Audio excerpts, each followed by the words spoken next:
Boo! Pay attention! It's not a video to watch while you're sleeping. This is a Modulo Chapter 19 review. This is important stuff. Pay attention.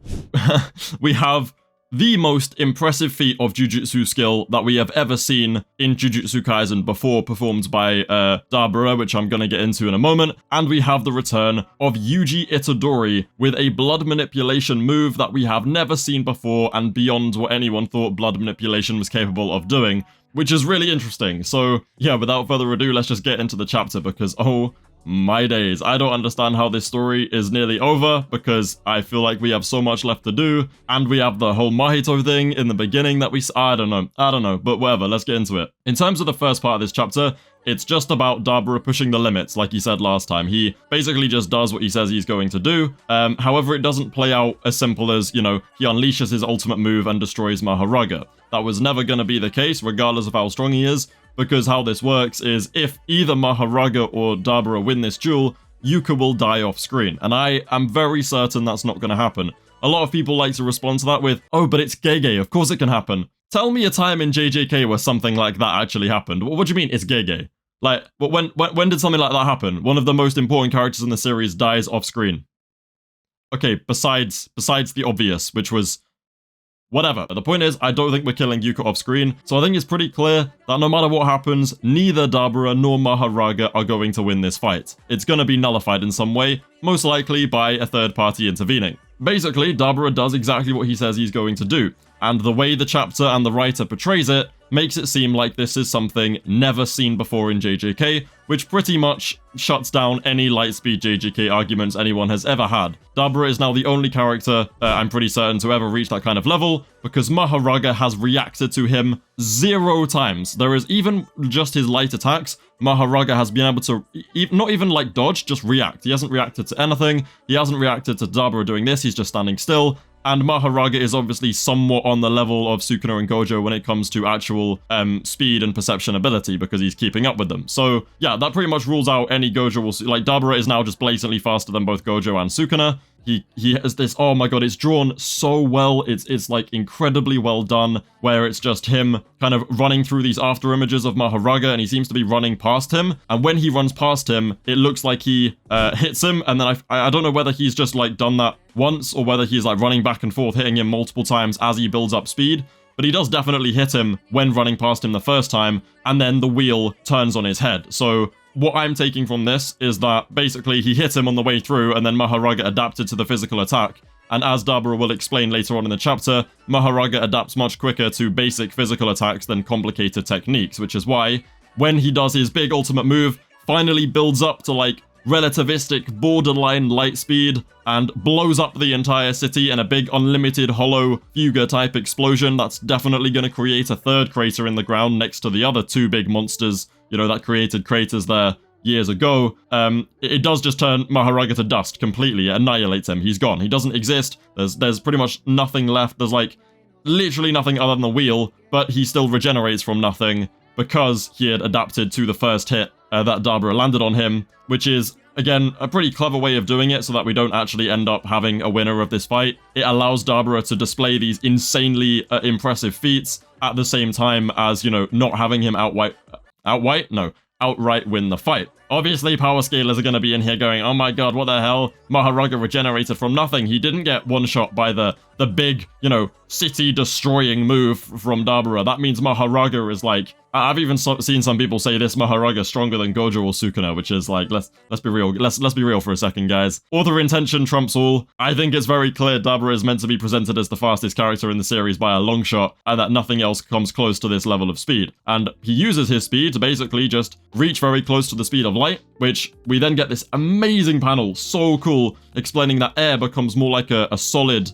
material that you have to push through when reaching that level of speed, and it literally shows Dabra's kick that he's about to land on Mahoraga once he's built up all of his speed as looking like it's pushing through a solid sheet of air rather than like actual air. It's really cool. And it completely destroys Dabra's leg. His leg is disintegrated, but it also just levels this one kick from Dabra, once he's built up to like close to light speed, annihilates the entire area and Mahoraga. All of it goes, right? The whole thing. It's crazy. Light speed kick. This is genuinely some Fire Force Shinra stuff. It's dope. It's awesome, and I think it's very clearly meant to be Dabra's version of a, Fuga or Unlimited Hollow Purple type ultimate move. But yeah, Mahoraga has adapted, and Dabra's like, well, crap. I haven't done it. But then we get his Honored One moment, right? We get him feeling the euphoria of battle. For the first time, he has been pushed to the limit, just like Teen Gojo, and he's feeling that euphoric high of like being able to evolve his abilities, finally being pushed to a point where he can enjoy fighting. He is enjoying a fight,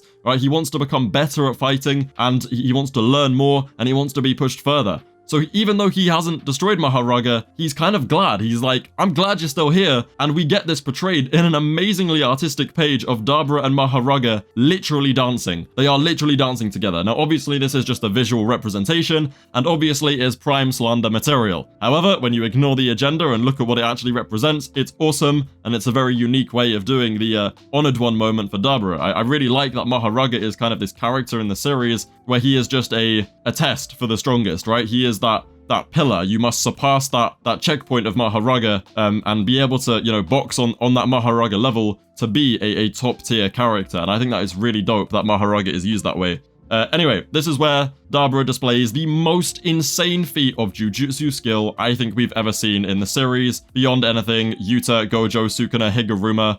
Like, Higuruma probably comes the closest to what this is, but even then, this just far surpasses it. Even in this moment, he has never heard of positive energy, alright? So, reverse cursed energy, he has never heard of. It's not a thing on Samuria. They can't do it, alright? It doesn't exist. He doesn't have this preconceived notion of how RCT works. Unlike a character like Yuta or Higuruma, who, before executing it, even though Higuruma did it in the heat of battle in the moment, he still had an understanding of how it was meant to work. It was just a matter of putting it into practice. This is Dabra literally inventing the technique from scratch. He had no preconceived notion, and what he did was literally based off purely the feeling that he got from Mahoraga's blade, which is coated in positive energy, at the beginning of the fight. Just from feeling that blade, he managed to figure out that there was potentially another form of energy that can be made from negative energy, and then on his first attempt, manages to pull off RCT at such a high level that he can fully regenerate a limb, which even with characters that have healing, it's still an incredibly high level ability to be able to regenerate a whole limb, which is, stated again and again throughout the story. That's ridiculous. I love glazing Yuta and Higuruma for their RCT feats, but both of them had a preconceived notion. This guy just invented it. That's ridiculous. That is incredible. That is insane. All right, that is genuine. I want him to get his credit for that. It's insane. I'm not saying, oh my god, he beat Sukuna outright, confirmed. There's a conversation to be had there, sure, but I love the idea that he is being pushed to that level of the limits of humanity, because he is no longer limited by what Samuria is capable of. And then we cut to just the political side of things. The sorcerers are talking about, oh my god, Dabra's big fight is going to scare away a tsunami of low-grade curses. One of them says like, oh, I've tweaked the barrier so they all go to one place and we need to just evacuate and protect people. Boring shit.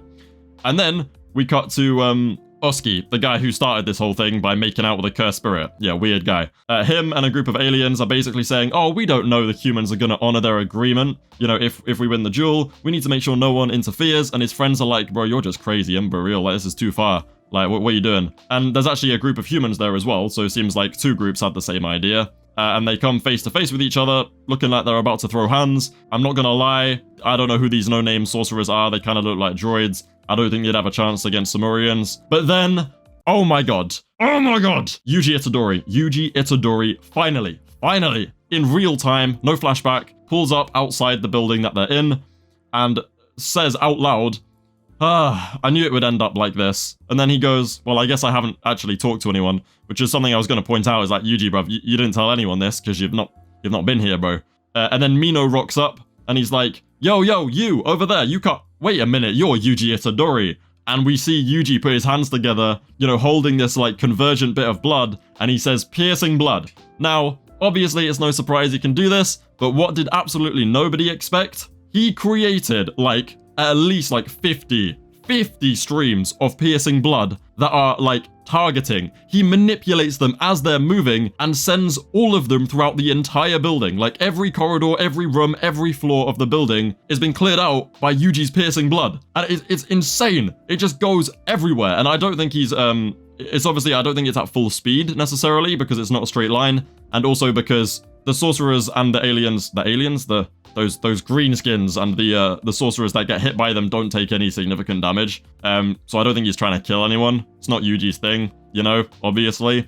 But the fact that he can have, like, multiple insane homing, like, tracking, piercing bloods to clear out an entire building in a second is ridiculous. And it looks so cool. And he ends the chapter by just, like, swiping his hands and going, I overdid it a bit. And Mino's like, what the fuck is this guy made of, bro? The editor's note just says, a veteran appears, and the chapter ends. Peak fiction, bro. Oh my god. I love the idea that Yuji has chosen to pull up and use not piercing blood, but like blood manipulation.